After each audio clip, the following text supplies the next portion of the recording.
ജീവിച്ചാൽ മാത്രം പോരാ, മറ്റുള്ളവർക്കും കൂടി അവരുടെ ആവശ്യങ്ങൾ മനസ്സിലാക്കുക. ദൈവം നമുക്ക് 2 കരങ്ങളാണ് നൽകിയത്. ഒരു കരം മറ്റുള്ളവനെ താങ്ങിപ്പിടിക്കുവാനാണ്. അങ്ങനെ പാൻ ബഹറിന്റെ താങ്ങും തണലുമേറ്റുകൊണ്ട് ഈ 6ാമത്തെ ചാരിറ്റി വില്ലയുടെ ഉദ്ഘാടന സമ്മേളനമാണ് ഇവിടെ നടന്നുകൊണ്ടിരിക്കുന്നത്. ഞാനൊരു 2 വർഷം മുമ്പ് അച്ഛനും ഞാൻ ഒരുമിച്ച് ബഹ്റൈനിലുണ്ടായപ്പോൾ അന്ന് കൊടുത്ത വാഗ്ദാനത്തിൻ്റെ ഒരു വിഹിതമാണ് ഇപ്പോൾ ചെയ്തുകൊണ്ടിരിക്കുന്നത്. അതിന് ഏറെ സന്തോഷമുണ്ടായി. തിരഞ്ഞെടുക്കാൻ സണ്ണി ദമ്പതികളെ തിരഞ്ഞെടുത്തു. അത് ഞങ്ങളൊരു 5-6 മാസത്തിനുള്ളിൽ ആ വീട് തീർക്കാൻ എനിക്ക് സാധിച്ചു. അതോടൊപ്പം ഇതിനോട് ബന്ധപ്പെട്ട് പറയാനുള്ളത് 5 സെൻറ്റ് സ്ഥലം, ഏതാണ്ട് 550 സ്ക്വയർ ഫീറ്റ് വീട്, ഏതാണ്ട് 7,60,000 രൂപ ഞങ്ങൾ നെറ്റ് കാശിനാണ്. എൻ്റെ നിലവിലെ ഏറ്റവും പൈസ എല്ലാവരും നമുക്ക് കുറയ്ക്കാൻ പറ്റിയത് കൊണ്ടാണ് 7,60,000 രൂപയുടെ മുടക്കാണ്. അതോടൊപ്പം വേറെ ഒരു കുറച്ച് പൈസ അവർ കുടുംബാംഗങ്ങൾ കൊണ്ട് ചെലവഴിപ്പിച്ചു. ഒരു ഗുണഭോക്തൃ വീതം എന്തായാലും എല്ലാവരും വേണം. കാരണം വെച്ചാൽ ഒറ്റ പൈസ ഇല്ലാണ്ട് ഒരു വീട് ആർക്കും കൊടുക്കരുതെന്ന് ചിന്തിക്കുന്ന ആളാണ്. കാരണം വെച്ചാൽ അതിനകത്ത് താമസം ഉറക്കമുണ്ടാവില്ല. ഉറക്കമുണ്ടാവണമെങ്കിൽ അത് നമ്മുടെയും കൂടി പ്രയത്നം അതിനകത്ത് വേണം. അതിൻ്റെ കാരണം ഭൂമിയുടെ വിലയുടെ പകുതി കാശ് ഞാൻ ഇവിടെ വാങ്ങി. ഈ ചടങ്ങിന് ഒട്ടനവധി തിരക്കുകളുണ്ടായിട്ടും നമ്മളെ ഈ ഉദ്ഘാടനത്തിന് അച്ഛനെ ഞാൻ ആദ്യം ഒരു 2 മുമ്പ് വിളിച്ചിരുന്നു. അപ്പോൾ ഞാൻ ഡേറ്റ് അച്ഛൻ തന്നത് 17-ാം തീയതി. അച്ഛൻ തന്നെ പറഞ്ഞ ഡേറ്റാണ് ഇത് നിശ്ചയിച്ചത്. പിന്നെ ഓടിപ്പടഞ്ഞ് ഇന്നലെയും രാത്രി കൂടെ പണിതിന് ഈ പണി ഇത്രയാക്കിയ അച്ഛൻ 17-ാം തീയതി ഏത് സമയം വെച്ചാലും വന്നേക്കാമെന്ന് പറഞ്ഞു. എനിക്ക് പേടിയില്ലായിരുന്നു. അച്ഛൻ ചിലപ്പോൾ എന്തെങ്കിലുമൊക്കെ പറഞ്ഞ് രക്ഷപ്പെടുമെന്ന് തോന്നലും ഉള്ളിലുണ്ടായിരുന്നു. എങ്കിലും എന്തായാലും ഈ സമയത്ത് എത്തിച്ചേർന്ന ചെറുമലച്ചന് നിങ്ങളെല്ലാവരുടെയും പേരിൽ അച്ഛൻ. അതോടൊപ്പം നമ്മുടെ പഞ്ചായത്ത് പ്രസിഡന്റ് ബിബീഷ് ഇന്ന് പഞ്ചായത്ത് കമ്പനി നടന്നുകൊണ്ടിരിക്കുന്നതെന്ന് എനിക്ക് വന്നതായിട്ട് എൻ്റെ അറിവ്. എന്തായാലും ഇത്രയും കറക്റ്റിനും ഈ സമയത്തോടെ എത്തിച്ചേരാൻ ഈ ചെറിയ ചടങ്ങിൽ എത്തിച്ചേരാൻ കാണിച്ച ബിബീഷിനെ എല്ലാവരുടെയും പേരിൽ ഞാൻ സ്വാഗതം ചെയ്യുന്നു. അതോടൊപ്പം ഞങ്ങളുടെ ഷാജം പുത്തൻ അച്ഛൻ പള്ളിപണിയുടെ ഒപ്പം തന്നെ ഓരോ കാര്യത്തിനും പിന്നാലെ നിന്ന് ചെയ്യിപ്പിച്ചെന്ന് ഒരു വർഷമായില്ല. ഇത്രയും വില ആക്കിയത് അച്ഛൻ്റെ ഒരു കഴിവാണ്. അച്ഛൻ എൻ്റെ പിന്നാലെ നടന്ന് ഓരോരോ കാര്യങ്ങൾ ചെയ്യിപ്പിക്കുകയും ഓരോരുത്തരും പുഷ് ചെയ്യും. അങ്ങനെയൊക്കെ ചെയ്ത് അച്ഛൻ ഇത്രയും വരെ ആക്കിയ അച്ഛനെ ഈ യോഗത്തിലേക്ക് ഏറെ സന്തോഷത്തോടെ സ്വാഗതം. അതുപോലെ തന്നെ മാത്തൂടി ചേട്ടൻ ബഹ്റൈൻ അസോസിയേഷൻ്റെ ഇപ്പോഴത്തെ ചെയർമാനല്ലേ, വൈസ് ചെയർമാൻ. അപ്പോൾ ഏതായാലും നമ്മൾ ഈ പൈസകളൊക്കെ ഒപ്പിക്കാനായിട്ട് ഒട്ടനവധി ബുദ്ധിമുട്ടുകയും അതുപോലെ ചെയ്ത മാത്തൂടി ചേട്ടനെ എല്ലാവരും വലിയ സ്വാഗതം ചെയ്തു. അതുപോലെ തന്നെ റൈസൻ ആളങ്ങനെ ഇരിക്കുന്ന ആൾ വലിയ ചൂടനാണ്. പറഞ്ഞ കാര്യങ്ങൾ പരമാവധി പാലിക്കാൻ നോക്കിയിട്ടുണ്ട്. ഇപ്പോൾ 3-4 ദിവസമായിട്ട് പുള്ളി ബഹ്റൈനിലൂടെ എത്തിയിട്ട് എന്തായാലും അതിന് ശേഷം ഒരു 3-4 പ്രാവശ്യം ഇവിടെ വന്നിട്ടുണ്ട്. ഈ വന്ന എൻ്റെ പേരിലും വിഭീഷണെ റൈസിനെ ഈ യോഗത്തിലേക്ക് എല്ലാവരും പേരിൽ സ്വാഗതം ചെയ്തു. മാർട്ടിനെ ഈ യോഗത്തിലേക്ക് എല്ലാവരും പേരിൽ സ്വാഗതം ചെയ്യുന്നു. അതുതന്നെ ബഹ്റൈൻ അസോസിയേഷൻ വന്നു ചേർന്ന കുറച്ച് പേരുണ്ട്, അവരെ എല്ലാവരെയും യോഗത്തിലേക്ക് സ്വാഗതം ചെയ്യുന്നു. അതോടൊപ്പം നമ്മുടെ ബന്ധുമിത്രാദികളും അതുപോലെ തന്നെ സുഹൃത്തുക്കളും റോയൽ ക്ലബ്ബ് മെമ്പർമാരും ഒക്കെ എത്തിച്ചേർന്നുണ്ട്. ഈ കുടുംബാംഗങ്ങളുടെ പേരിലും ഇവിടെ എല്ലാവർക്കും ഒറ്റവാക്കി സ്വാഗതം ചെയ്ത് നിർത്തുന്നു. ചേട്ടന് പാൻ ബഹറിന്റെ പേരിലും ഓരോരുത്തരുടെ പേരിലുള്ള നന്ദി അറിയിക്കുകയാണ്. അടുത്തതായി അധ്യക്ഷ പ്രസംഗം ശ്രീ PV മാത്തുക്കുട്ടി. അദ്ദേഹം പാനിന്റെ കോർ ഗ്രൂപ്പ് വൈസ് ചെയർമാൻ കൂടിയാണ്. മാത്തുക്കുട്ടി ചേട്ടനെ ആദ്യം പരിചയപ്പെടുത്തേണ്ടതെന്ന് എനിക്ക് തോന്നുന്നു, എല്ലാവർക്കും അറിയാവുന്ന ആൾ തന്നെയാണ്. മാത്തുക്കുട്ടി ചേട്ടാ പ്ലീസ്. എത്രയും ബഹുമാനപ്പെട്ട ചെറുമേലച്ഛൻ, ഷാജനച്ഛൻ, ബിബീഷ്, പഞ്ചായത്ത് പ്രസിഡന്റ് ജോർജ്, റൈസൻ, മാർട്ടിൻ, ഒരു പഞ്ചായത്ത് മെമ്പർക്ക് സ്വാഗതം പറയാൻ പറഞ്ഞിട്ടുണ്ട്. അത് ഞങ്ങൾ ഈ കൂട്ടത്തിലെ സ്വാഗതം പറഞ്ഞോളൂ. ഞാനിപ്പോൾ ഇവിടെ നിൽക്കുന്നത് എന്ന് പറഞ്ഞാൽ ആബ്സെൻസിലുള്ളതുകൊണ്ടാണ്. ചെയർമാനില്ല, ഞങ്ങളുടെ അങ്കമാലി അസോസിയേഷൻ്റെ പ്രസിഡന്റ് ഇല്ല. അതിൻ്റെയൊക്കെ ഒരു ആബ്സെൻസ് മാറ്റി വയ്ക്കാൻ വേണ്ടിയിട്ട് ആണ് ഞാൻ ഇവിടെ ഇതിനകത്ത് ആയത്. അതുപോലെ തന്നെ ഈ ചാരിറ്റി വില്ലയെ കുറിച്ച് പറഞ്ഞാൽ ചിറമേലച്ഛനെ ബഹ്റൈനിൽ കൊണ്ടുപോകാൻ വേണ്ടിയിട്ട് പൗലോസായിട്ട് ഇവരൊക്കെ അന്വേഷിച്ചിട്ട് കിട്ടിയില്ല. ഞാൻ ബഹ്റൈനിലുള്ള ഒരു രാജൻ ഉണ്ടായിരുന്നു. രാജനെ കണ്ടുപിടിച്ച് അച്ഛൻ്റെ നമ്പർ കണ്ടുപിടിച്ച് അച്ഛൻ്റെ അടുത്ത് ചെന്നപ്പോൾ വളരെ സന്തോഷത്തോടെ വരാമെന്ന് സമ്മതിക്കുകയും ആ കൂട്ടത്തിൽ നമ്മുടെ ജോർജിന് ബെസ്റ്റ് സോഷ്യൽ വർക്കർ അവാർഡ് കൊടുക്കാനായിട്ട് ഇവിടുന്ന് കൊണ്ടുപോയി ചെയ്തു. കൂട്ടത്തിലെ കുറിയാഘോഷം ഉണ്ടായിരുന്നു. ആ കൂട്ടത്തിൽ ഒരുമിച്ച് യാത്ര ചെയ്തവരാണ്. അച്ഛൻ ബഹ്റൈനിൽ വന്നപ്പോൾ ഞങ്ങളിങ്ങനെ ഒരു വീട് കൊടുക്കും എന്ന് പറഞ്ഞപ്പോൾ അച്ഛൻ പറഞ്ഞത് 1,00,000 രൂപ ഞാൻ തരൂടാ, ഞാൻ ആരോടെങ്കിലും പറയും എന്നാണ് അച്ഛൻ പറഞ്ഞത്. നിങ്ങൾ ഈ വീട് കൊടുത്തു കഴിഞ്ഞാൽ അടുത്ത വീട്ടിന് കൂടി 1,00,000 രൂപ ഞാൻ അറേഞ്ച് ചെയ്ത് തരുമെന്ന് പറഞ്ഞു. പക്ഷേ അതായത് ഞങ്ങൾ കൃത്യമായിട്ട് ചെയ്തിട്ടുണ്ട്. ഇനിയിപ്പോൾ അച്ഛൻ്റെ ഇഷ്ടം പോലെ ചെയ്യട്ടെ. അപ്പൊ വേറെ ഇതിനകത്ത് പ്രത്യേകം എടുത്തു പറയാനുള്ളത്, ജോർജ് അവിടെ വന്നു, ഞങ്ങൾ കാര്യമായിട്ട് സ്വീകരിച്ചു. ജോർജ് ഇവിടെ വന്നു കഴിഞ്ഞപ്പോൾ ഈ സണ്ണി ദമ്പതികൾക്ക് ഇങ്ങനെ വീടിന് ആപ്ലിക്കേഷൻ തന്നപ്പോൾ അവർക്ക് സ്വന്തമായിട്ട് സ്ഥലം ഉണ്ടായിരുന്നില്ല. നമ്മൾ അങ്കമാലി അസോസിയേഷൻ്റെ പ്രത്യേകത എന്താണെന്ന് വെച്ച് കഴിഞ്ഞാൽ സ്ഥലമുള്ളവർക്ക് വീട് പണിത് കൊടുക്കാനുള്ള കപ്പാസിറ്റി നമ്മുടെ കയ്യിലുള്ളൂ. ഞങ്ങൾ വലിയ ആക്റ്റീവ് അസോസിയേഷനൊക്കെയാണ്, പക്ഷേ ഇതിനകത്ത് നമ്മൾക്ക് സാമ്പത്തികപരമായിട്ട് സഹായിക്കുന്നവർ ഒരു 50 താഴെ ആൾക്കാരുള്ളൂ. അവർ സഹായിക്കുന്നത് കൊണ്ടാണ് നമ്മളിപ്പോൾ 6ാമത്തെ വീട് കൊടുത്തത്. ഇനി 7ാമത്തെ വീടിന് വേണ്ടിയിട്ട് ഞങ്ങൾ ആപ്ലിക്കേഷൻ സ്വീകരിച്ചു തുടങ്ങിയെന്നുള്ളതാണ് അല്ലേ റിസ? അപ്പോൾ അതും ഞങ്ങൾ പൂർത്തീകരിക്കാൻ. അപ്പോൾ എല്ലാ വർഷവും പിന്നെ ഞങ്ങൾ കോവിഡ് കാലത്ത് ഞാൻ റേസറായിരുന്നു ചാരിറ്റി കൺവീനർ. 28 ലക്ഷം രൂപയുടെ ചാരിറ്റി 3 കൊല്ലം കൊണ്ട് നടത്താൻ പറ്റി. അതൊരു റെക്കോർഡായിരുന്നു. വിശക്കുന്നവനാണ് ഭക്ഷണത്തിന്റെ വില അറിയത്തുള്ളൂ. വീടില്ലാത്തവനാണ്, വീടുള്ളവന് വീടിന്റെ വില അറിയത്തില്ല. ഒരുപക്ഷെ വലിപ്പം ചെറുപ്പമായിട്ട് കമ്പയർ ചെയ്യപ്പെടുകയാണ് എല്ലാവരും. എൻ്റെ വീടിന് ആ വീടിന്റെ വലിപ്പമില്ലല്ലോ എന്ന്. നമ്മൾ ഉള്ളതിൽ സന്തോഷം കണ്ടെത്തിയാൽ അത് തന്നെയാണ് ഒരു മനുഷ്യത്വത്തിന്റെ ഏറ്റവും വലിയ വിജയം. മാത്തുക്കുട്ടി, നമ്മുടെ സാജനച്ചൻ, ജോർജേട്ടൻ, ബഹ്റൈൻ രാജാവിൻ്റെ വലിയ സുഹൃത്ത് റീസൺ, എന്നെ അവിടെ ഞാനവിടെ ചെന്നപ്പോൾ ഇവനാണ് എന്നെ കൊണ്ട് മുഴുവൻ സ്ഥലത്തും കൊണ്ട് നടന്നത് വണ്ടിയിൽ. അപ്പോൾ അവൻ പറയും, ഇതാണ് രാജാവിൻ്റെ കൊട്ടാരം, ഇതാണ്. അപ്പം എനിക്ക് മനസ്സിലായി രാജാവായിട്ട് എന്തോ ബന്ധമുള്ള ആളാണെന്നുള്ളത്. മെമ്പർ, പ്രിയമുള്ള നാട്ടുകാരെ, ഈ ദിവസങ്ങളിലൊക്കെ പാടത്ത് കുറേ പണിയാണ്. കുർബാന ചെല്ലുമ്പോൾ ഈ കമം ഇങ്ങനെ ചുമയൊക്കെ വന്നപ്പോൾ കുർബാന കഴിഞ്ഞപ്പോൾ ആൾക്കാർ വന്നിട്ട് എനിക്ക് മരുന്ന് ഇത് കഴിച്ചു വെച്ചോളാൻ പറഞ്ഞു. അപ്പോൾ ചുമച്ചാൽ അങ്ങനെ മരുന്ന് കിട്ടും. അപ്പോൾ അങ്ങനെ ഈ ദിവസം ഇപ്പോൾ അവിടെ പണി നടന്നുകൊണ്ടിരിക്കുകയാണ്. 2.5 ഏക്കർ സ്ഥലത്ത് നമ്മൾ പാടത്ത് പച്ചക്കറി കൃഷി ഇറങ്ങിയത്. അപ്പോൾ അതിൻ്റെ നെറ്റും കാര്യങ്ങളൊക്കെ ഇപ്പോൾ കാറിലുണ്ട്. എനിക്ക് ഓടി അവിടെ എത്തണം. പിന്നെ ജോർജേട്ടൻ വിളിച്ചപ്പോൾ ഞാൻ അങ്ങോട്ട് ഓടിപ്പടഞ്ഞ് വന്നതാണ്. പാൻ അമേരിക്ക അതല്ലല്ലോ അല്ലേ? അല്ല, എനിക്കറിയാം, ഞാൻ മനഃപൂർവ്വം പറഞ്ഞതാണ്. അപ്പോൾ പാൻ അമേരിക്ക എന്നാണ് എല്ലാവരും കേട്ടത്. ഇപ്പോൾ പാൻ ബഹ്റിൻ എന്ന് പറയുന്നത് ഞാനവിടെ ചെന്നപ്പോൾ പാൻ അമേരിക്കയൊക്കെ കിടക്കട്ടെ, പാൻ ബഹ്റിനാണ്. ഇത് 6ാമത്തെ വീടാണ് നിങ്ങൾ പണിത് കൊടുക്കുന്നത്. നേരത്തെ മാത്തുക്കുട്ടിയേട്ടൻ പറഞ്ഞ പോലെ അന്ന് അവർ ഇങ്ങനെ സ്ഥലം തരാമെന്ന് ജോർജേട്ടൻ പറഞ്ഞോ? ജോർജേട്ടൻ സ്ഥലം സഹായിക്കുന്നു പറഞ്ഞു. ആ സഹായം ഭയങ്കര സഹായമായി. അതോടുകൂടി അവരത് ഏറ്റെടുത്തു. അതിനുശേഷം പിന്നെ എന്നെ വിളിക്കുന്നത് ഇപ്പോൾ ഈ ജോർജേട്ടനാണ്. വീട് പണി കഴിഞ്ഞിട്ടാണ് എന്നെ വിളിക്കുന്നത്. അപ്പം നിങ്ങൾക്ക് മനസ്സിലായ? അതിനുശേഷം ഈ കാര്യത്തെക്കുറിച്ച് എന്നോടൊരു അക്ഷരം ഇവര് മിണ്ടിയിട്ടില്ല. അതിൻ്റെ അർത്ഥം അച്ഛനില്ലാണ്ട് തന്നെ ഞങ്ങൾക്ക് ചെയ്യാൻ പറ്റുമെന്നുള്ളൊരു ഭയങ്കര ഒരു അഹങ്കാരം. അവിടെ എനിക്ക് നമ്മോട് പറയാനുള്ളത്, നമ്മളൊരു വീട്ടിൽ താമസിക്കുമ്പോൾ, എനിക്ക് വീടില്ല കേട്ടോ, എനിക്ക് വീടില്ല. എൻ്റെ ബോഡി മെഡിക്കൽ കോളേജിലേക്ക് കൊണ്ടുപോകുന്ന ബോഡി അടക്കം കൊണ്ടുവയ്ക്കാനായിട്ട് എനിക്ക് സ്വന്തം വീടില്ല. മരിച്ചു കഴിഞ്ഞാലും എനിക്ക് വീടില്ല. അച്ഛന്മാരെ ഞങ്ങൾക്കൊന്നും വീടില്ല. ഞങ്ങൾക്ക് വീടുകൾ വേണ്ട. നമ്മൾ വീടുകൾ പണിയേണ്ടത് മനുഷ്യരുടെ ഹൃദയങ്ങളിലാണ്, മണ്ണിലല്ല വീട് പണിയേണ്ടത്. ഞാൻ വെറുതെ പെട്രോൾ കരിയുന്ന നല്ല ആൾക്കാർ എൻ്റെ അടുത്തേക്ക് വരും. എന്താ ചോടെന്ന് വെച്ചൊരു അവരുടെ വീടുകളിൽ നമുക്ക് കയറി താമസിക്കാൻ പറ്റണം. ഇപ്പോൾ ഒരു കെട്ടിടം എന്ന് പറയുന്നത് കല്ലും മണ്ണാണ്. പക്ഷെ കല്ലും മണ്ണിലല്ല നമ്മൾ ജീവിക്കേണ്ടത് മനുഷ്യരുടെ ഹൃദയങ്ങളിലാണ്. APJ അബ്ദുൽ കലാം ഒരു വാക്ക് ഞാൻ പറഞ്ഞാൽ അപ്പം നിങ്ങളുടെ മുമ്പിൽ APJ അബ്ദുൽ കലാം കടന്നു വരും. അദ്ദേഹം പണിത വീട്, അയാൾക്ക് വീടില്ല. APJ അബ്ദുൽ കലാം രാഷ്ട്രപതിയായിരുന്നു, വലിയ സ്ഥാനത്തിരുന്ന ശാസ്ത്രജ്ഞനാണ്. പക്ഷെ അദ്ദേഹത്തിന് വീടില്ല, അദ്ദേഹത്തിന് ഭാര്യയില്ല, അദ്ദേഹത്തിന് മക്കളില്ല, അദ്ദേഹത്തിന് സ്വത്തില്ല. പക്ഷെ ലോകം മുഴുവനും അദ്ദേഹത്തിന്റെ സ്വന്തമാണ്. മനുഷ്യരുടെ ഹൃദയങ്ങളിലാണ് നമ്മൾ കയറി പറ്റേണ്ടത്. അപ്പോൾ പാൻ ബഹ്റിൻ അല്ലെങ്കിൽ ജോർജേട്ടൻ ഇവരൊക്കെ നിങ്ങൾ ചെയ്യുന്നത്, നിങ്ങൾ വീടല്ല പണിത് കൊടുക്കുന്നത്, നിങ്ങൾ സമ്പാദിക്കുകയാണ് അനേകം മനുഷ്യരുടെ ഹൃദയങ്ങളിൽ കടന്നു ചെല്ലാൻ.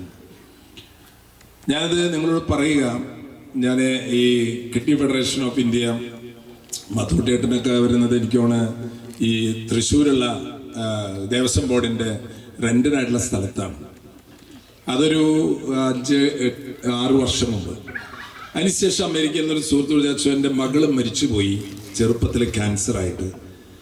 അപ്പോൾ ആ മകൾക്ക് വേണ്ടി ഞാനൊരു സ്ഥലം വാങ്ങിച്ചിട്ടുണ്ടായിരുന്നു. അപ്പൊ മകള് മരിച്ചു പോയല്ലോ, അപ്പൊ അത് ലാഭം ഇന്ന് കണക്കാക്കാൻ പാടില്ലല്ലോ. പാടില്ല. അതുകൊണ്ട് ആ സ്ഥലം എൻ്റെ മകളുടെ പേരിൽ അച്ഛൻ കിഡ്നി രോഗികൾക്ക് അങ്ങനെ 22 സെന്റ് സ്ഥലം ഞാനിപ്പോൾ ഇരിക്കുന്ന പള്ളിയിൽ തൊട്ടടുത്താണ്, അവിടെ തന്നു. അദ്ദേഹം എന്നെ വിളിച്ച അമേരിക്കയിലേക്ക് അച്ഛൻ വരണം, അച്ഛനവിടെ ഈ വിശേഷം പറഞ്ഞാൽ അവിടെ നിന്ന് ആൾക്കാരെ സഹകരിക്കും. ഞാൻ അവിടെ ചെന്നു, ഈ കുഞ്ഞിൻ്റെ വീട്ടിൽ താമസിച്ചു. ചുറ്റുപാടുള്ള ആൾക്കാരോടൊക്കെ ഈ വിശേഷങ്ങൾ പറഞ്ഞു. ഇവ കാട്ടിപ്പണിയുണ്ട്, ഓരോ കാര്യങ്ങൾ വെറുതെ ഓരോന്ന് ചെയ്യാന്ന്. എന്തിനിപ്പോ സ്ഥലം വിറ്റ് നല്ല കാശ് കിട്ടണമെന്നല്ല, എന്തിനിപ്പോ ഇങ്ങനെ കൊടുക്കണേ? 45 ലക്ഷം രൂപ നാട്ടിലെ ആൾക്കാരെല്ലാവരും കൂടി പിരിച്ചു തന്നു. ഇപ്പം അവിടെ ഒരു ഡയാലിസിസ് യൂണിറ്റ് പണിയണം, 2.5 കോടി വരും. അമേരിക്കയിൽ ഒരു അപ്പച്ചൻ പറഞ്ഞു, അച്ഛൻ പറഞ്ഞു തുടങ്ങിയോ, ഇന്നിപ്പോൾ 2.5 കോടി ഒരു ഡയാലിസിസ് യൂണിറ്റ് ആണ്. അവിടെ 10 ഡയാലിസിസ് മെഷീനാണ് ഇപ്പോൾ കിടക്കുന്നത്. അവിടെ 30 പേഷ്യൻസ് ചിരിച്ചിട്ട് ഡയാലിസിസ് ചെയ്ത് വരും, ചിരിച്ചിട്ട് ഡയാലിസിസ് ചെയ്ത് പോകും. കാരണം അവിടെ 10 പൈസ അവർ കൊടുക്കേണ്ടതില്ല. 30 പേര് അവിടെ ചിരിച്ചിട്ട് വരും. സാധാരണ കിഡ്നി രോഗികൾ ചിരിക്കില്ല, ഞങ്ങളുടെ കിഡ്നി രോഗികൾ ചിരിക്കും. വരുമ്പോഴും ചിരിക്കും, പോകുമ്പോഴും ചിരിക്കും. ഇപ്പം ഞാൻ അവരെല്ലാവരും കൂടി ഒരു പിക്നിക്കിന് കൊണ്ടുപോകാൻ പോവാണ്. അവരുടെ ബൈസ്റ്റാൻഡേഴ്സ് എല്ലാവരൊക്കെ AC ഹോള്, അവരിരിക്കാൻ ബൈസ്റ്റാൻഡേഴ്സ് ഇരിക്കാൻ സൗകര്യങ്ങൾ. അതിന് തൊട്ട് മുകളില് 3 നിലപ്പണിയാണ്. കാത്തലിക് ബാങ്ക്, എനിക്കൊരു പരിചയമില്ലാത്ത ആൾക്കാർ എന്നെ വിളിക്കണത് ഞാൻ പറഞ്ഞത്. കാത്തലിക് ബാങ്ക് ഇപ്പൊ നമ്മുടെ കയ്യിലല്ല, മഹാരാഷ്ട്രക്കാരുടെ കയ്യിലാണ്. അവിടുന്ന് ഒരു പരിചയമില്ലാത്ത മഹേഷ് എന്നാണ് പറഞ്ഞ ആളെ വിളിച്ചിട്ട് പറഞ്ഞു, അച്ചു 10 മെഷീൻ ഞങ്ങൾ തരാം. അച്ഛൻ മുകളിൽ പറഞ്ഞു 10 ഡയാലിസിസ് മെഷീൻ കാത്തലിക് ബാങ്കാണ്. അവിടെ നിന്നാണ് അവർ, ഒരു പരിചയമില്ലാത്ത ആൾക്കാരാണ് അവരെ തരുന്നത്. അപ്പം അതിൻ്റെ മുകളിൽ ഇപ്പോൾ പണി തിന്ന് കഴിയാണ്. അതിൻ്റെ മുകളിൽ ഡയാലിസിസ് മെഷീൻ എപ്പോൾ വേണമെങ്കിൽ തരാമെന്ന് പറഞ്ഞിരിക്കുകയാണ്. കഴിഞ്ഞ 2 ആഴ്ച മുമ്പ് IDBI ബാങ്ക് പറഞ്ഞു, അപ്പോൾ അവരിപ്പോൾ 1,22 ലക്ഷം രൂപയ്ക്ക് ഒരു ഡയാലിസിസ് മുഴുവൻ പണി തരാമെന്നുള്ളത്. ചില ആൾക്കാർ ഇത് പറയുമ്പോണ്ടല്ലോ, അപ്പോൾ ഫ്രീ ആയിട്ടാണ് കൊടുക്കണേ, ഫ്രീ ആയിട്ട് കൊടുക്കുന്നത്. അപ്പോൾ പ്രസംഗിക്കുമ്പോൾ ഒരാളെ അച്ഛാ എനിക്കും വേണം ഒരു ഡയാലിസിസ് ഫ്രീ. ഞാൻ പറഞ്ഞിട്ട് ഇത് കിഡ്നി രോഗികൾക്കാണ്, അതിന് എനിക്കും വേണം. എന്നാ പോയി കിഡ്നി രോഗമായിട്ട് വേണം, അപ്പൊ നിനക്ക് ഫ്രീ ആയിട്ട്. ഫ്രീ എന്ന് കണ്ട പച്ചാടി വീടി എനിക്കും വേണം എന്ന് പറയുന്ന ആൾക്കാരെ ഡയാലിസിസ്. അപ്പൊ ഞാൻ പറഞ്ഞു വരുന്നത്, അവരെല്ലാം ഈ ജീവിതത്തിൽ മനുഷ്യ ഹൃദയങ്ങളിലാണ്. ഭർത്താവിന്റെ ഹൃദയത്തിൽ ആരാ ജീവിക്കണ്ടേ? അല്ലേന്ന് ചോദ്യം എന്നോട് ചോദിക്കുക, ഭാര്യയല്ലേന്ന്. എന്റെ ദൈവം, ഭാര്യ ഇല്ലാത്തത് ഭാഗ്യമായിട്ട് ഇവിടെ ഇല്ലല്ലോ, വന്നണ്ടാ ഇല്ലല്ലോ. സമാധാനം നിങ്ങളോട് കൂടെ. അപ്പോ ജീവിക്കണം. സ്വന്തം വീട്ടില് ഭാര്യയുടെ ഹൃദയത്തിൽ പോലും ജീവിക്കാൻ പറ്റണില്ല, ഭർത്താവിന്റെ ഹൃദയത്തിൽ പോലും ജീവിക്കാൻ പറ്റില്ല. ഭൂമുഖവാതിലിൽ സ്നേഹം തുളുമ്പുന്ന പൂന്തിങ്കളാണ് ആര്? ഭാര്യ. അങ്കട വരുമ്പോ, ഭർത്താവ് ജോലി കഴിഞ്ഞ് അങ്കട വരുമ്പോ ഭാര്യ നിൽക്കണ ഒരു ഗ്ലാസ് ജ്യൂസായിട്ട്. അങ്ങനെ വേണം ഭാര്യമാരെ സ്നേഹിക്കാൻ, ഭർത്താക്കന്മാരെ. അപ്പൊ ഹൃദയത്തിൽ കിടക്കും. അപ്പൊ ഭർത്താവ് അത് വാങ്ങിക്കും, വാങ്ങിച്ചിട്ട് പറയും നീ ആദ്യം കുടിക്കും. എന്നിട്ട് അങ്ങനെ വേണം ഭർത്താവ് ഇങ്ങോട്ട് സ്നേഹം കാണിക്കുമ്പോൾ അപ്പൊ അങ്ങോട്ട് സ്നേഹം കാണിക്കണം. ഇതാണ് യഥാർത്ഥ സ്നേഹം എന്ന് നിങ്ങൾ തെറ്റിദ്ധരിക്കരുത്. നീ ജ്യൂസ് കുടിച്ചിട്ട് ചാവോന്ന് നോക്കട്ടെ, എന്നിട്ട് വേണം എനിക്ക് കുടിക്കാൻ. കത്തിയില്ല ചിലവർക്ക്. പ്രിയമുള്ളവരെ, ഇതാണ് നമ്മുടെ സമൂഹം. എന്നെ വിശ്വസിക്കാൻ കൊള്ളാവുന്ന ഒരു മനുഷ്യനാകാന്നുള്ളതാണ് ഈ ജീവിതത്തിൽ ഞാൻ PhD എടുക്കുന്നതിനേക്കാൾ വിലപ്പെട്ടത്, വെളുത്ത നിറമുണ്ടാകുന്നതിനേക്കാൾ വിലപ്പെട്ടത് കറുത്ത് കിണ്ട ഡേവിസ് ചെർമലച്ചനാകാം, ക്യാൻസർ ബാധിച്ച ഡേവിസ് ചെർമലച്ചനാകാം. വിശ്വസിക്കാൻ കൊള്ളാവുന്ന ഒരു മനുഷ്യനാകുക, അതിനേക്കാൾ വലിയൊരു സൗന്ദര്യം ഈ ലോകത്തിൽ വേണ്ട. പ്രിയമുള്ളവരെ, APJ അബ്ദുൽ കലാമിനെ എന്തുകൊണ്ട് മനുഷ്യൻ ലോകം മുഴുവൻ ബഹുമാനിച്ചു? ആള് ശാസ്ത്രജ്ഞനായതുകൊണ്ടല്ല. ഞാൻ ഈ കോവിഡ് വന്ന കാലത്ത് എന്നെ ഈ ട്രാൻസ്ജെൻഡേഴ്സ് അവരെന്നെ വിളിച്ചിട്ടുണ്ട്, ഫാദറെ ഞങ്ങൾക്കിപ്പോൾ ഒരു മാർഗവുമില്ല, ഭക്ഷണത്തിന് മാർഗമില്ല. കാരണം അവരൊക്കെ വീട്ടിൽ നിന്നൊക്കെ ഇറങ്ങി പുറത്തേക്ക് വിടുക അവരെ. അപ്പൊ ഞാൻ ചോദിച്ചപ്പോൾ നിങ്ങൾ തൃശ്ശൂരുണ്ട് 400-ൽ പരം ട്രാൻസ്ജെൻഡേഴ്സ്, ആർക്കറിയില്ല. ഞാനപ്പം കോർപ്പറേഷൻ മേയറുടെ നമ്മുടെ വർഗീസേട്ടാ സംഭവം ഉണ്ട്, വായിച്ചോ. ഞാനൊരു കടയിൽ ഇവിടെ കുറച്ച് സാധനങ്ങളൊക്കെ വേണം, കംപ്ലീറ്റ് സാധനങ്ങൾ കാറ് നിറച്ച് കിട്ടി. മേയറുടെ കാറിൽ ഞാൻ നേരെ എവിടെ നിങ്ങൾ താമസിക്കണേ അവിടെ ചെന്നിട്ട് എല്ലാവർക്കും അവർ കൊടുത്തു. അപ്പൊ എന്നെ നമ്മുടെ ശ്രീകണ്ഠൻ നായർ 24 വിളിച്ചു, അച്ചോ നമ്മുടെ ഓഡീഷനിൽ മറ്റേ ഒന്ന് വരണ അച്ഛൻ. ഞാൻ വരണമെങ്കിൽ ഈ ട്രാൻസ്ജെൻഡേഴ്സിന് അതിന്റെ സമ്മാനത്തിന്റെ തുക കൊടുക്കണം. അച്ഛൻ വന്നോളൂ. അങ്ങനെ ഞാൻ ട്രാൻസ്ജെൻഡേഴ്സിന് വേണ്ടിയിട്ടാണ് 24-ൽ ആ മത്സരത്തിൽ പങ്കെടുത്തത്. സംഭവം നമ്മൾ ഉത്തരങ്ങളൊക്കെ ദൈവാനുകളോട് പറഞ്ഞ് 15 ലക്ഷം 10 ലക്ഷം വരെ എത്തി. പത്താമത്തെ ലക്ഷമുള്ള ചോദ്യം ഉത്തരം തെറ്റിയാൽ 30,000 രൂപയോ, വിട്ടുപോയാലേ എത്രയാ 5 ലക്ഷം കിട്ടും. അപ്പൊ ഞാൻ പറഞ്ഞു ശരി, ആർക്കും കിട്ടാത്തൊരു ചോദ്യമാണ് ആൾ അവസാനം ചോദിക്കുക.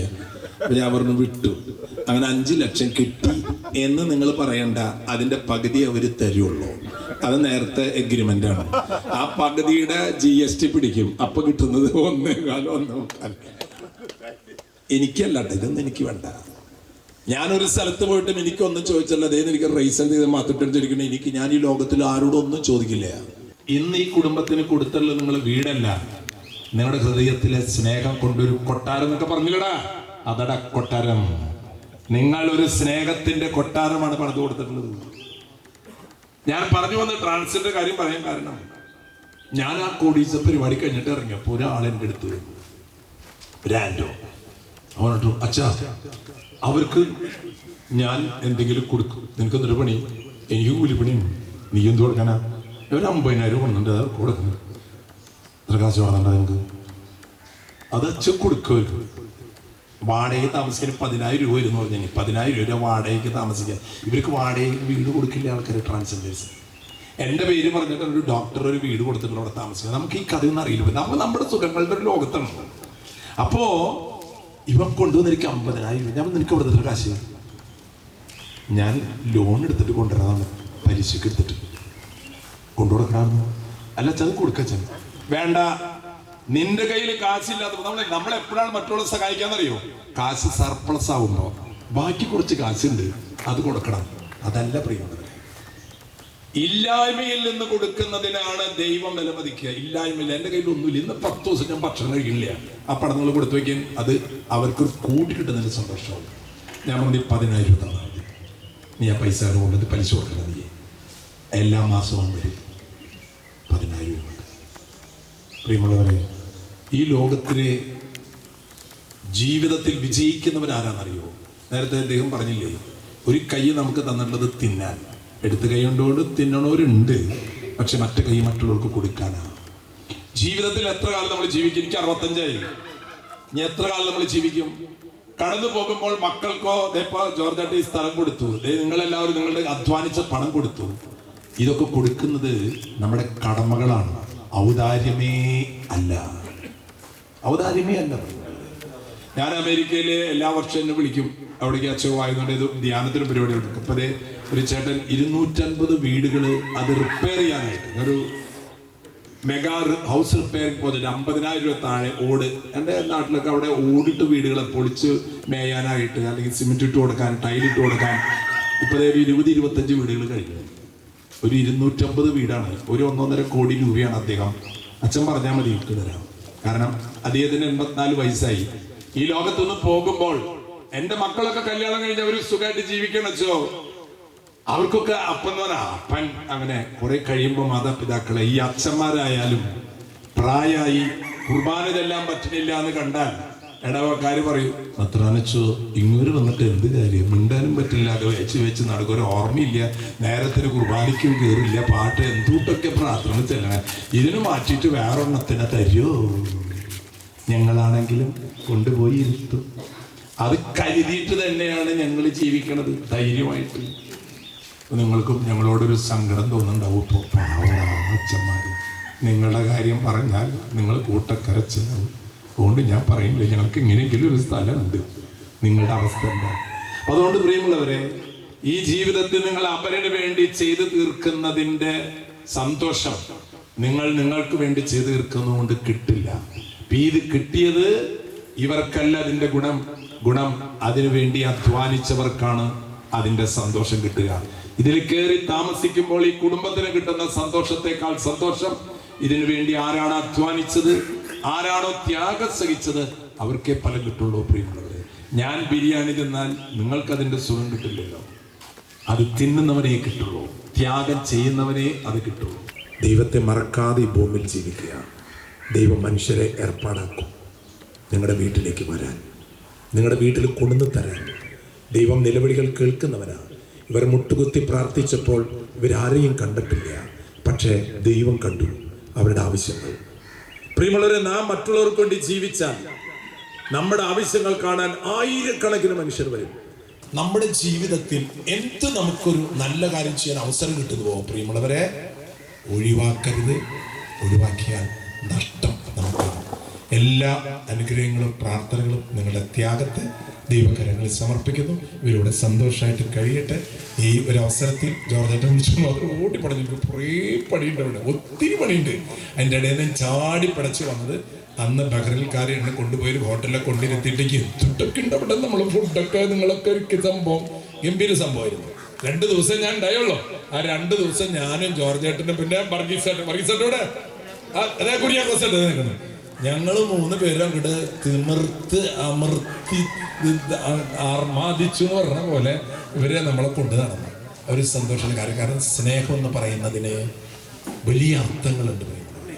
മനുഷ്യൻ മനുഷ്യനെ സ്നേഹിക്കുമ്പോൾ മനസ്സിൽ ദൈവം ജനിക്കട്ടെ. Thank you. പ്രിയങ്കരമായ ചെറുമലച്ചൻ, കൂക്കുന്ന പള്ളി വികാരി ഷാഹിലച്ചൻ, BPG അടക്കമുള്ള പാൻ ബഹ്റിൻ്റെ ഭാരവാഹികളെ, നാട്ടുകാരെ എല്ലാവർക്കും നമസ്കാരം. വളരെയേറെ സന്തോഷം ഇന്ന് ഈ മകനീയമായ ചടങ്ങിൽ പങ്കെടുക്കാൻ സാധിച്ചത്. ഇവിടെ സൂചിപ്പിച്ച പോലെ അച്ഛൻ്റെ പ്രസംഗം എത്ര വരെ നമ്മൾ കേട്ടിരുന്നാലും നമുക്ക് മതിയാവില്ല. ഞാൻ അച്ഛൻ ആദ്യമായിട്ടാണ് കാണുന്നത്. പലപ്പോഴും യൂട്യൂബിലും എല്ലാത്തിലും അച്ഛൻ്റെ പ്രസംഗങ്ങളും കേൾക്കാറുണ്ട്. ഇവിടെ ഏവരുടെയും ഒരു സ്വപ്നമാണ് സ്വന്തമായിട്ടൊരു വീട്. ഏത് മനുഷ്യൻ്റെയും സ്വന്തമായിട്ടുള്ള വീട്ടിൽ കിടന്നുറങ്ങുക, സുരക്ഷിതമായ വീട് കിടന്ന് മക്കളെ ഒരുമിച്ച് ഉറങ്ങുക എന്നുള്ളൊരു വലിയൊരു സ്വപ്നമാണ്. ഇവിടെ അതിന് കാരണമായ പാൻ ബക്കറിൻ്റെ ഈ വീട് പണിതു കൊടുക്കുന്നതിന് ഇവിടെ സന്നദ്ധരായി വന്ന എല്ലാവർക്കും, മൂക്കുറ്റിക്കാർക്ക് എല്ലാവർക്കും സുപരിചിതരും എല്ലാ വിധത്തിലുള്ള സഹായങ്ങളും ചെയ്തു കൊടുക്കുന്നു. ജോർജേട്ടൻ വീട് പണിതിനുള്ള സ്ഥലം ഇവിടെ മേടിച്ചു കൊടുക്കുകയുണ്ടായി. പ്രത്യേകം ജോർജേട്ടനെ ഈ അവസരത്തിൽ അഭിനന്ദനം അറിയിക്കുന്നു. ഞാൻ ഇവിടുന്ന് ഇരുന്നപ്പോൾ ആലോചിച്ച് ഞങ്ങളൊക്കെ ജനപ്രതിനിധികൾ വീടുകൾ ഇപ്പോൾ ലൈഫ് ഭവന പദ്ധതി പ്രകാരം വീട് കൊടുക്കുമ്പോൾ, കാര്യം സർക്കാരിൻ്റെ പണമാണ് കൊടുക്കുന്നെങ്കിലും നമ്മൾ 1-2 പേർക്ക് കൊടുക്കുമ്പോൾ നമുക്കൊരു മനസ്സിലൊരു സന്തോഷം. അതുപോലെ തന്നെയാണ് നമുക്ക് ഞാൻ ജനപ്രതിനിധികൾക്ക് പല സ്പോൺസർഷിപ്പിലൂടെയൊക്കെ വീടുകൾ കൊടുക്കാനായിട്ട് നമുക്ക് സാധിച്ചിട്ടുണ്ട്. ഞാൻ കഴിഞ്ഞ ടൈമിൽ മെമ്പറായത് ഇപ്പോൾ ലയൺസ് ക്ലബിൻ്റെ അതിലൂടെ പിന്നിച്ചാട്ടോടെ ഇരിക്കുന്നത് ഒരു ചേച്ചിക്ക്, വളരെ പാവപ്പെട്ട ഒരു ചേച്ചിക്ക് വീട് പണിതു കൊടുക്കാനായിട്ട് സാധിച്ചു. അദ്ദേഹത്തെ അവരെ ലയൺസ് ക്ലബിൻ്റെ സഹായത്താൽ ഈ പ്രാവശ്യം ലയൺസ് ക്ലബിൻ്റെ സഹായത്തോടെ തന്നെ എൻ്റെ വാർഡിൽ തന്നെ ഒരു കുടുംബത്തിന് 2 വിധവകളും ആയിട്ടുള്ള ഒരു കുടുംബത്തിന് ഒരു വീട് പണിതു കൊടുക്കാനുള്ള പ്രാരംഭ നടപടികൾ ആരംഭിച്ചിരിക്കുകയാണ്. ഒരിക്കൽ കൂടി എല്ലാവിധ ആശംസകളും നേർന്നുകൊണ്ട് നിർത്തുന്നു. നന്ദി. ജയ് ഹിന്ദ്. മാത്തക്കുട്ടിച്ചേട്ടൻ, റൈസൽ, മാർട്ടിൻ, ജോർജിയേട്ടൻ, സിനി മാത്തച്ചൻ, പ്രിയപ്പെട്ട സഹോദരങ്ങളെ, ഒത്തിരി സന്തോഷവും ആഹ്ലാദവുമുണ്ട് നമുക്കിവിടെ ആയിരിക്കുമ്പോൾ. ബഹുമാനപ്പെട്ട ചെറുമേലച്ചൻ്റെ സാന്നിധ്യമുണ്ട്. ബഹ്റിൻ പ്രവാസി അസോസിയേഷൻ, നിങ്ങളുടെ നല്ല മനസ്സിൻ്റെ ഒരു സന്തോഷമുണ്ട്. എൻ്റെ മനസ്സിലേക്ക് വന്നത് ചെറുമേലച്ചൻ നമ്മോട് വളരെ ഭംഗിയായി സംസാരിച്ചു. നമ്മളിൽ ക്രിസ്തു വളരണം. ക്രിസ്തു വളരുമ്പോഴാണ് ഇതുപോലെയുള്ള ഭവനങ്ങളൊക്കെ, 1000 ഭവനങ്ങളൊക്കെ ഇതുപോലെ വളരുകയുള്ളൂ. തീർച്ചയായിട്ടും ആദ്യമേ തന്നെ പ്രവാസി അസോസിയേഷൻ എല്ലാവർക്കും, ഈ കോക്കുന്ന നാടിൻ്റെ ഇവിടെ ആയിരിക്കുന്ന എല്ലാവരുടെയും, റീന സണ്ണി ദമ്പതികളുടെ കുടുംബത്തിൻ്റെയൊക്കെ നല്ല ഒരു മനസ്സും നല്ല സന്തോഷവും നിങ്ങളെ അറിയിക്കുകയാണ്. നിങ്ങളുടെ കൂട്ടായ്മ ഇനിയും ഒത്തിരി നന്മ നിങ്ങളിലൂടെ ഉണ്ടാകട്ടെ എന്ന് ഞങ്ങൾ പ്രാർത്ഥിക്കുന്നു. ഒപ്പം ചെറുമേലച്ചൻ്റെ ആ ഒരു ചൈതന്യം, ക്രിസ്തു ചൈതന്യം ഇനിയും ഒത്തിരി പ്രശോഭിക്കട്ടെ. അതുപോലെ തന്നെ ജോർജിയേട്ടൻ്റെ വലിയ ഒരു ശക്തമായ ഒരു സഹായം ഇതിൻ്റെ പുറകിലുണ്ട്. ജോർജിയേട്ടൻ്റെ ഇനീഷ്യേറ്റീവ്സ് ഭയങ്കരമാണ്, ശക്തമാണ്, ഭയങ്കര കോർഡിനേറ്ററാണ് എന്ത് കാര്യങ്ങൾ നടപ്പിലാക്കാനും ഒക്കെ. ഒരുപാട് സംഘടനകളുള്ളതിൽ ഒരു ചെറിയ സംഘടന, പക്ഷേ ഈ സംഘടനയ്ക്ക് കിഡ്നി ആയിട്ട് വളരെ അടുത്തൊരു ബന്ധമുണ്ട്.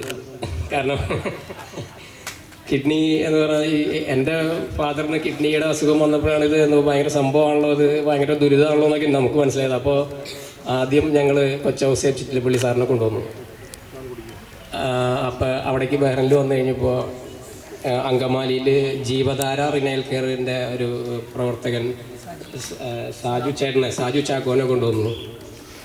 അതിനുശേഷം ഞങ്ങൾ അങ്കമാലിയിൽ കേന്ദ്രീകരിച്ച് ഈ ഡയാലിസിസ് മെഷീനുകളൊക്കെ ഇൻസ്റ്റാൾ ചെയ്യാനുള്ള തുക നമ്മൾ അദ്ദേഹത്തിനെ കേൾപ്പിച്ചു. പിന്നീട് അത് സർക്കാർ ഹോസ്പിറ്റലിലൊക്കെ ചെയ്യാനുള്ള പ്രായോഗിക ബുദ്ധിമുട്ടുകളൊക്കെ വന്നപ്പോൾ അതെല്ലാം ഈ ഡയാലിസിസ് ചെയ്യാനുള്ള കൂപ്പണുകളാക്കി ഒരുപാട് ഡയാലിസിസ് രോഗികൾക്ക് നമ്മൾ വിതരണം ചെയ്തു. അതിനുശേഷമാണ് ചെറുമേലച്ചൻ വന്നത്. അപ്പോൾ കിഡ്നിയുമായിട്ട് ഞങ്ങൾക്ക് അഭേദ്യമായ ബന്ധമുണ്ട് എന്ന് പറയാണ്. അങ്കമാലി അസോസിയേഷൻ്റെ ഒരു മൂലധനം എന്ന് പറയുന്നത് ഞങ്ങളുടെ കിഡ്നിയാണ്. അവിടെയുള്ള എല്ലാ ആൾക്കാരും അവരുടെ വരുമാനത്തിൻ്റെ ചെറിയൊരു അംശം മറ്റുള്ളവർക്ക് കൊടുക്കാൻ വേണ്ടി നീക്കി വയ്ക്കും. നീ ഈ വീട് വെച്ച് കൊടുക്കടാ, അടുത്ത വീടിന് 1 ലക്ഷം ഞാൻ തരാം എന്നാണ് അതിൻ്റെ കമൻറ്റ്. അപ്പോൾ ആ വീട് വെച്ച് കൊടുത്തിട്ട് ചോദിച്ചാൽ മതിയല്ലോ എന്ന് വെച്ചിട്ടാണ് അച്ഛന് ഒരുപാട് ആരെങ്കിലുമൊക്കെ വിളിക്കും. അവിടെ ചെറിയൊരു വീടിൻ്റെ അവിടെ ചെറിയ ആവശ്യമുണ്ടോ നീ കൊടുക്കണം. അവളെ ഒരു 10 പേരെ വിളിച്ച് കഴിഞ്ഞാൽ നമുക്ക് 1 കോടി രൂപ കിട്ടുമോ? ഒന്നും കുഴപ്പമുള്ള കാര്യമില്ല. പക്ഷേ അച്ഛൻ ഒരുപാട് കാര്യങ്ങൾ ചെയ്യുന്നുണ്ട്. അപ്പോൾ നമുക്ക് ഓക്കെ നോക്കാം, ട്രൈ ചെയ്യാം, നമ്മളൊന്ന് സഹകരിച്ചാൽ എല്ലാവരും കൂടി ഒന്ന് ആഞ്ഞു പിടിച്ചാൽ ഒരു വീട് വയ്ക്കാനുള്ള കാശൊക്കെ കിട്ടും എന്നുള്ളൊരു ചെറിയ അഹങ്കാരം ഞങ്ങൾക്കുണ്ടായിരുന്നു. സത്യമാണ്.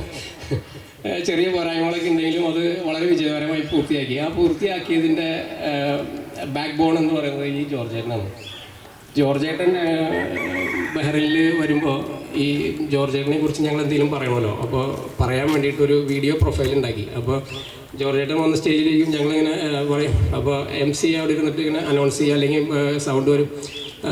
അപ്പോൾ ഇങ്ങനെ പറഞ്ഞു വന്നപ്പോൾ തീരാത്തത്രയും പ്രവർത്തനങ്ങൾ ഈ മൂക്കന്നൂർ പഞ്ചായത്ത് ഏരിയകളിൽ തന്നെ ഒരുപാട് കാര്യങ്ങൾ ചെയ്തേക്കുന്നു.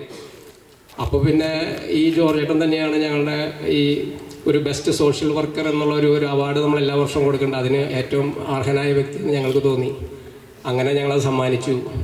അവിടുന്ന് പോയതിന് ശേഷം ഒരു 2 പ്രാവശ്യം ഇവിടെ നിന്ന് ഫോട്ടോ എടുക്കാൻ വേണ്ടി വന്നത്. കാരണം നമ്മുടെ അവിടെയുള്ള മെമ്പേഴ്സ് എല്ലാവരും ഇങ്ങനെ കാത്തിരിക്കുമായിരിക്കുമല്ലോ. അപ്പോൾ അവർക്ക് ഇതിൻ്റെ ഒരു അപ്ഡേറ്റ് കൊടുക്കാൻ വേണ്ടിയിട്ടൊരു ഫോട്ടോ എടുക്കാൻ വന്നിട്ടുണ്ടെന്നല്ലാതെ ഒരു കല്ലെടുത്ത് മറച്ചു വയ്ക്കാൻ ഞങ്ങൾക്ക് ഇവിടെ വരാൻ സാധിച്ചിട്ടില്ല. അതെല്ലാം നടത്തിയത് ജോർജേട്ടനാണ്. അപ്പോൾ അത്രയും സ്ട്രോങ് ആയിട്ട് ഞങ്ങളോട് കൂടെ സഹകരിച്ച് ജോർജേട്ടനും ഇവിടെ വന്ന ഷാജനച്ഛനും ചെറമേലച്ഛനും പ്രസിഡന്റിനും മെമ്പറിനും ബാക്കിയുള്ള എല്ലാവർക്കും ഒറ്റ വാക്കിൽ നന്ദി പറഞ്ഞുകൊണ്ട് ഞങ്ങൾ നിർത്തുന്നു. നന്ദി, നമസ്കാരം.